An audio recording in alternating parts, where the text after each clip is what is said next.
So an herb is any plant that is useful to a human. Amanda Wilkins at the Mobile Botanical Garden says while the definition of an herb is simple, growing them on the hot and wet Gulf Coast can be a little tricky. Having a raised bed for your herbs is very important because it helps with drainage. Keep in mind, many of the most popular herbs like this rosemary come from the Mediterranean and are used to drier climates.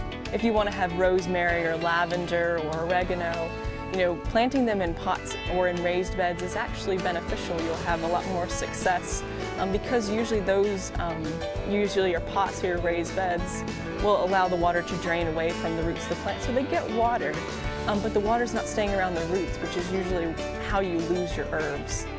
That means even a small balcony is enough to grow plenty of herbs. If you have a little more space though, you can even save on spices. This is bay laurel.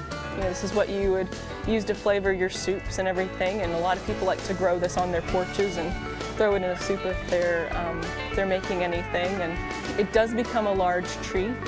Not all herbs are a pain to grow. Some are native.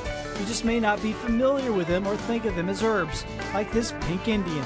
And it's a beautiful little flower, but used by the Native Americans for intestinal uses. At the Botanical Garden, they have a whole section dedicated to native herbs. Many are medicinal, but some, like this Yaupon, were staples to the diet. Now is actually the time, if anybody wants to try making some, harvesting the new leaves, and you just roast it in the oven, 200 degrees for like 15 minutes, turning it very consistently, and brew it just like you would a loose leaf tea. It has more caffeine than a cup of coffee, so it'll give you a real jolt. However you decide to tackle herbs, give them a try and get some payback for your yard work. For Fox 10 Modern Living, I'm Matt Barentine.